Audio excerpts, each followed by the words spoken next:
12 người chúng tôi ngơ ngác nhìn nhau.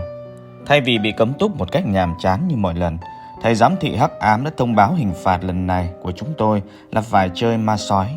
3 sói, 1 tiên tri, 1 bảo vệ, 1 thợ săn, 5 dân làng. Có một chức năng sẽ là lá bài bí ẩn để tăng thêm sự kịch tính.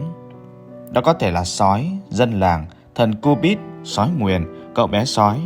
Phần thưởng của phe thắng, ngoài chuyện không bao giờ bị cấm túc, tốt nghiệp loại giỏi, còn là một số tiền trị giá 2 triệu đô la, chia đều cho những người còn sống. Vâng, thật sự phải là còn sống, vì ở trò chơi này, người bị sói cắn, người bị dân làng xử tội sẽ đều phải dùng tính mạng để đánh đổi. Những ai dám chống đối với luật chơi sẽ bị thầy giáo hắc ám ra tay, giống như cách gã hạ gục David khi anh ta rời khỏi lớp học. Những phần tay chân bay tứ tung làm mấy đứa la hét trong sợ hãi. Vài đứa lại cảm thấy khá hứng thú với thông tin này, vì chúng thật sự muốn loại bỏ vài đứa ở trong căn phòng này để có thể tăng thêm quyền lực cho bản thân. Tôi thì vừa sợ vừa hối hận khi phải chịu hình phạt này. Chỉ vì một lỗi nhỏ của bản thân mà trong lần đầu bị cấm túc, tôi đã phải chiến đấu cho mạng sống của mình. Thật chẳng đáng gì. Đêm tới rồi, ông thầy hắc ám dứt lời. Mọi thứ trước mặt tôi chìm trong bóng tối. Một lá bài bay nhảy trước mặt tôi, rồi dừng ở ô thần Cupid. Vậy là tôi là kẻ có lá bài bí ẩn. Giờ đây tôi sẽ phải lựa chọn ghép đôi cho 2 người. Tất nhiên, với một trò chơi sinh tử thế này, người đầu tiên sẽ là tôi rồi. Người thứ hai sẽ là ai đây? Sau một hồi lưỡng lự, tôi quyết định chọn Tom, gã đầu gấu hàng top đầu trong trường, nổi tiếng với các cuộc ẩu đả với các băng nhóm ở những trường khác. Tất nhiên, chơi game thì mấy trò giỏi đánh đấm cũng không có tác dụng gì. Nhưng dẫu sao, gã cũng chưa từng bắt nạt tôi lần nào, nên tôi cũng ít ác cảm với gã hơn những kẻ khác. Ngay sau khi tôi lựa chọn, gã đã xuất hiện trước mặt tôi, khuôn mặt khá ngơ ngác. Gã quát ầm lên khi biết tôi lựa chọn gã, vì gã là một con sói. Gã bảo sao tôi không ghép đôi gã với người tình của gã, Emily, và rằng hãy thay đổi quyết định. Sự lem bem của gã khiến tôi phát bực. Tôi gắt lên rằng vậy thì sáng dậy tôi sẽ tự thú để cả hai được rời khỏi cuộc chơi. Gã bỗng nhiên khựng người, nhìn tôi với ánh mắt dè chừng, rồi quyết định tiếp tục trò chơi. Vậy là tôi với gã chính thức trở thành phe thứ 3, vừa phải chiến thắng dân làng, vừa phải loại bỏ hết sói. Chúng tôi không được để số lượng sói bằng hoặc hơn số lượng dân. Cũng phải để Tom là con sói cuối cùng còn tồn tại. Sáng hôm sau, một người bỏ mạng. Thằng Bob béo phì run rẩy nhìn sang cái xác đang chảy mỡ đầm đìa bên cạnh. Tôi như không dám thở. Trông thấy thế, một vài kẻ cười lên khoái trá, kể cả Tom. Chúng bảo tôi nên xin quản trò về thay quần rồi hẵng tiếp tục cuộc chơi. Tôi im lặng không nói gì, hai tay nắm chặt lấy nhau. Khi bọn chúng vẫn còn cười vui, tôi liền cất tiếng. Tôi nghĩ điều này khiến bọn chúng không quan tâm cho lắm. Có Tom là dập tắt nụ cười. Gã thận trọng nhìn về phía tôi. Thấy vậy, tôi liền tiếp lời.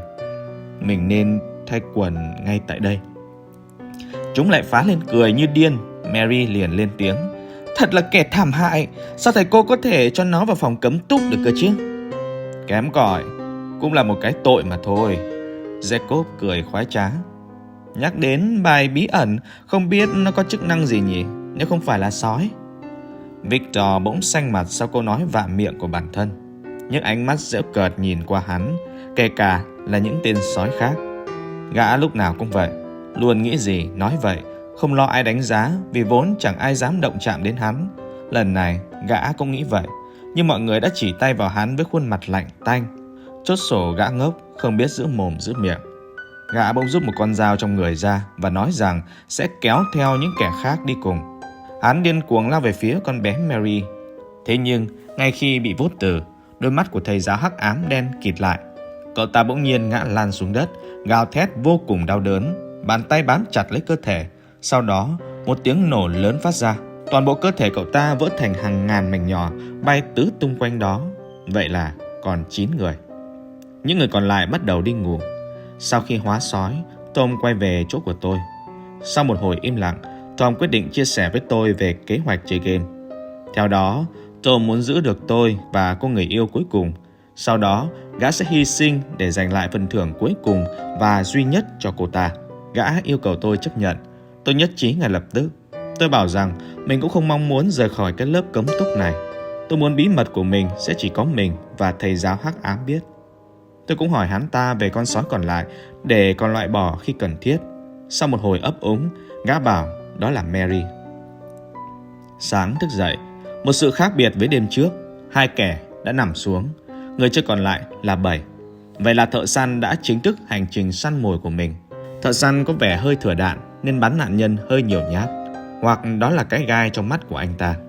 Tôi đoán Peter là thợ săn khi bàn tay gã cứ vô thức làm hành động cướp cò, khuôn mặt đầy mãn nguyện. Thêm vào đó, Kayla từng từ chối lời tỏ tình của anh ta ở giữa sân trường, nên mối thù của hắn với Kayla có vẻ lớn nhất.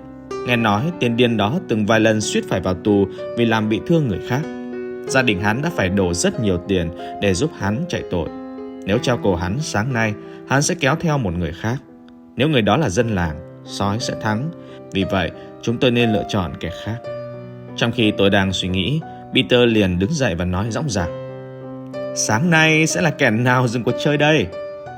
Lily rít một điếu thuốc rồi phả khói vào không gian.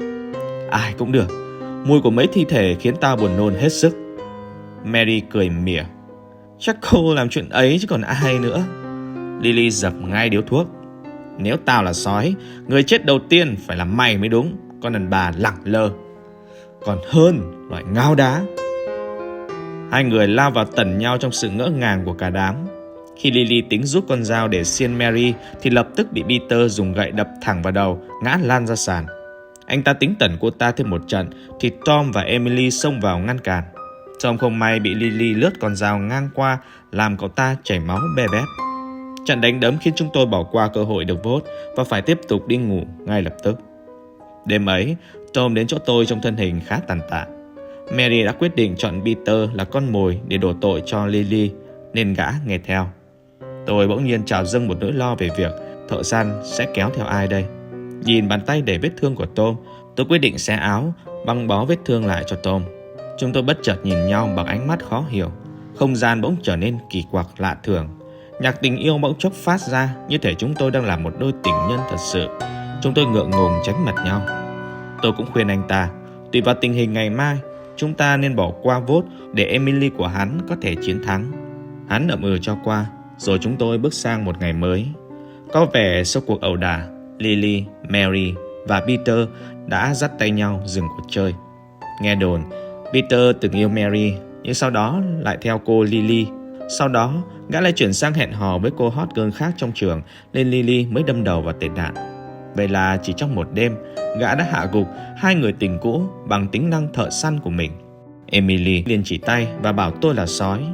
Thế nhưng Tom lại phản đối và bảo Jacob mới là sói. Có lẽ gã muốn người tình là kẻ chiến thắng duy nhất, nên không muốn dân làng được chia sẻ cùng niềm vui với mình. Nhưng Emily lại không hề nghe theo Tom. Cô ta liên tục gầm lên và yêu cầu anh ta phải nghe theo ý mình. Sự tranh luận căng thẳng và mệt mỏi dẫn đến một kết cục là không ai bị chỉ điểm. Chúng tôi phải bước vào đêm tối. Sau khi xử lý con mồi, Tom lại bước tới bên tôi. Gã tựa đầu lên đùi tôi, bỗng nhiên hỏi tôi về việc $1.000.000 có thể mua gì. Tôi liền bảo với $1.000.000, anh ta có thể đi vòng quanh thế giới, mua những thứ mình thích, ăn những món mình muốn, được nhiều người yêu thương. Gã bỗng nhiên nhìn tôi và nói nhỏ nhẹ: tất cả những cô gái. Phải, tôi gật gù. Thậm chí là cả các chàng trai nữa. Cậu biết đấy, khi cậu có tiền, các chàng trai cũng sẽ mê cậu như điếu đổ. Như thế này à? Gã bỗng nhiên kéo đầu tôi xuống, trong khi gã cũng nhấc người lên. Chúng tôi đã hôn nhau. Nhưng tôi cũng không hề có ý định tránh né nụ hôn từ người bạn cùng giới với mình. Sáng hôm sau, Jacob tèo đời.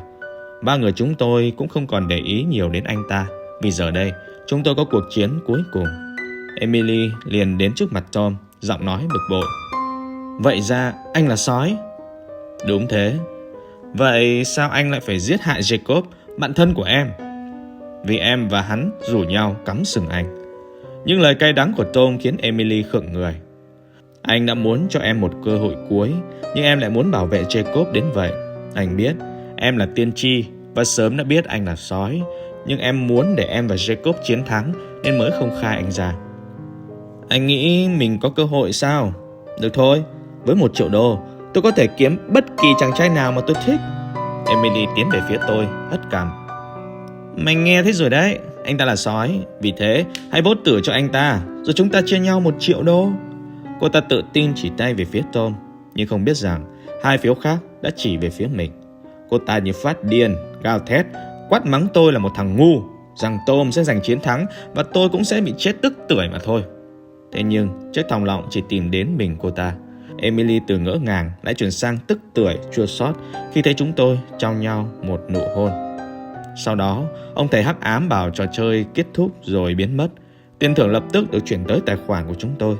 Tom bắt chợt quay sang tôi và hỏi: nhưng em đã làm gì để bị cấm túc vậy? Thật ra em có bị cấm túc đâu.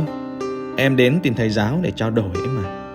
Tôi nhoẻn miệng cười, bước tung tăng trên hành lang để trở về nhà soạn đồ cho chuyến đi du lịch đầu tiên với số tiền thưởng của mình và con sói gian manh.